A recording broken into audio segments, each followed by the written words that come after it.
ये एक कदीम जमाने की कहानी है। बगदाद के एक गांव में एक लोहार रहता था। वो रोजाना शहर में अपनी दुकान पर जाता और दिन भर मेहनत मजदूरी करता।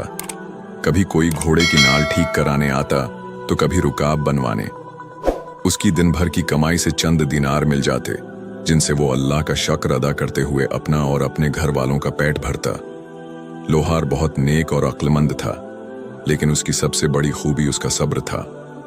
चाहे कितना ही मुश्किल वक्त क्यों ना आए, उसने कभी शिकायत ना की, बल्कि हर मुश्किल पर सब्र व शक्र करता। उसी वजह से गांव वालों ने उसे बोसाबर का लक़ब दिया था।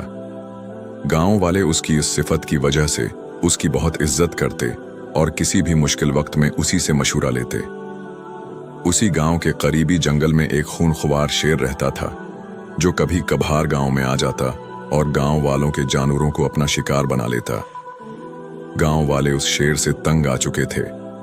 सबने मिलकर बोसाबर के पास जाकर मशूरा मांगा कि उस दरंदे से जान कैसे छुड़ाई जाए।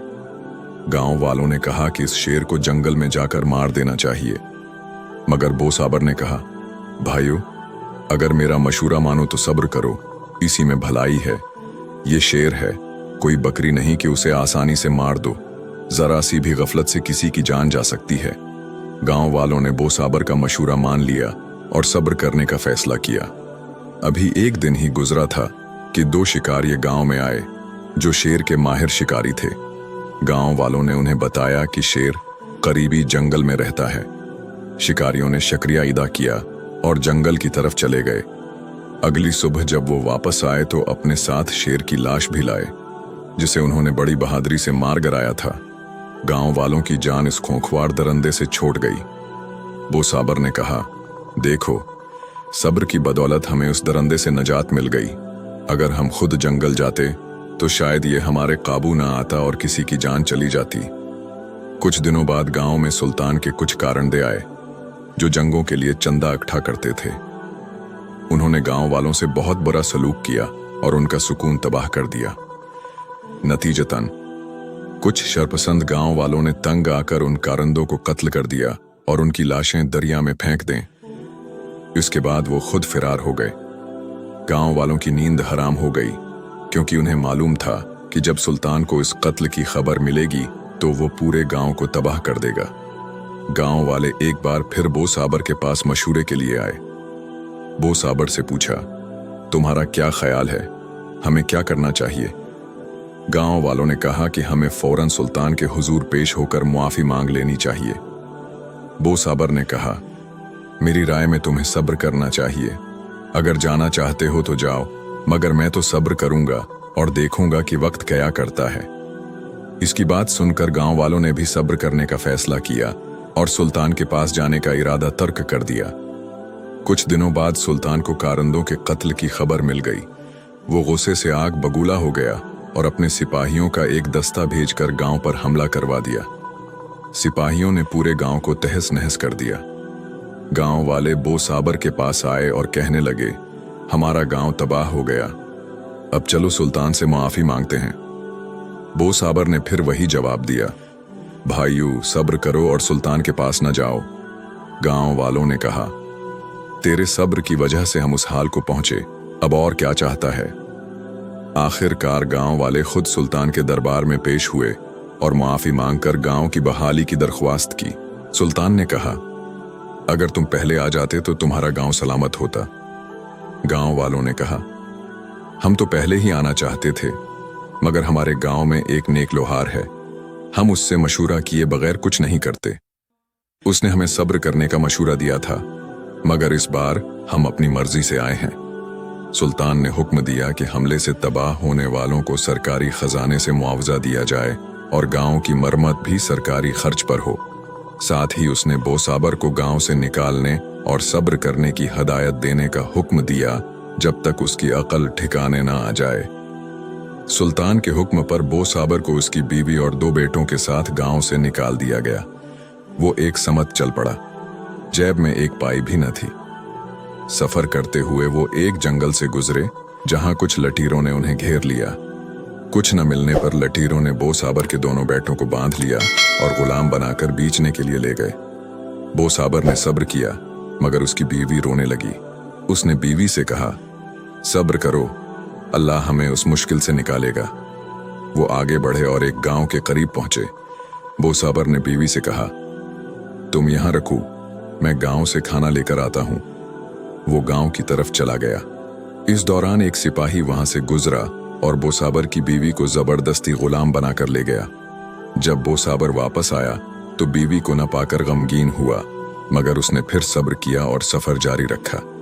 जंगलों और सहराओं से गुजरते हुए वो एक दूसरे मुल्क के शहर में पहुंचा। शहर में दाखिल होते ही उसे एक सराय नजर आई। इत्तेफाक से इस दिन एक अमीरजादे ने तमाम मुसाफिरों के लिए मुफ्त खाना मुहैया किया था। बोसाबर ने पीठ भरकर खाना खाया और अल्लाह का शुक्र अदा किया। फिर उसने सराय के मालिक से पूछा, मैं एक मुसाफिर लोहार हूं, क्या यहाँ कोई काम मिल सकता है? मालिक ने कहा, यहाँ लोहारों की बेहतात है, तुम्हें काम मिलना मुश्किल है। अलबत्ता अगर तुम शहर के अमीर के पास जाओ तो शायद कोई और काम मिल जाए, मगर जो काम वो दे उससे इनकार न करना। बोसाबर शहर के अमीर के पास पहुंचा, जो एक संगदल आदमी था। वो एक किला तामीर कर रहा था और उसने बोसाबर को बड़े बड़े पत्थर उठाने के काम पर लगा दिया।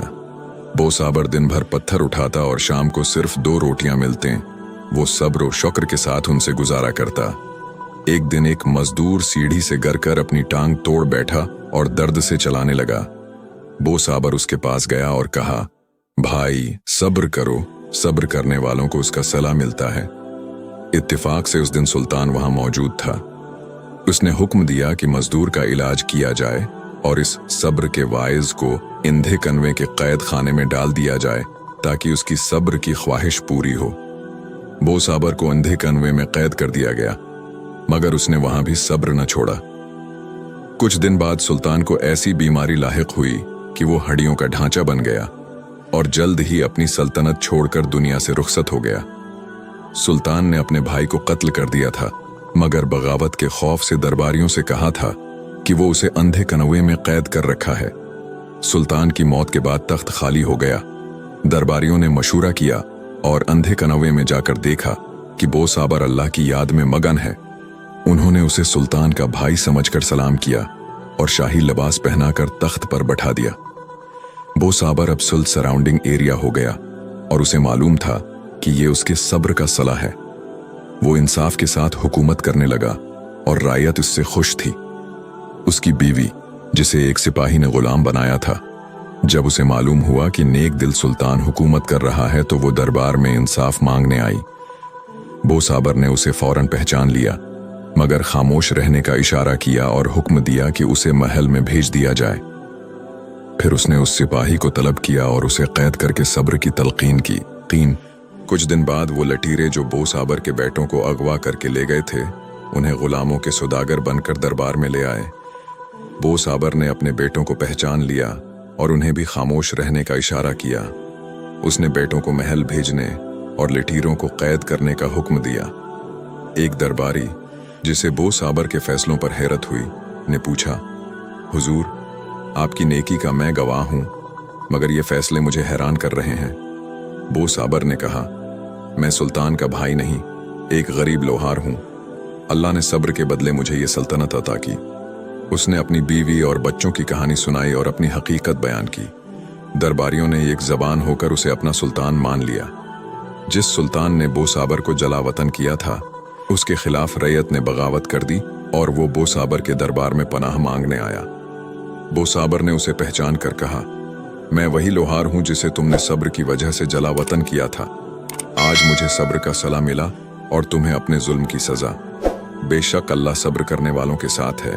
अगर आपको सर मुराल वॉइस की ये वीडियो पसंद आई हो और आप चाहते हैं कि ऐसी नरमी, सच्चाई और दिल को छू लेने वाली आवाजें आप तक पहुंचती रहें, तो बराहे करम वीडियो को लाइक करें, चैनल को सब्सक्राइब करें और बेल आइकन जरूर दबाएं, ताकि जब भी सर मुराल वॉइस कोई नई इस्लामी बात, नसीहत या रोशनी लेकर आए, वो सबसे पहले आप तक पहुंचे।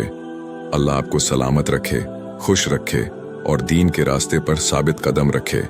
जज़ाकुम अल्लाह खैरन व कसीरा।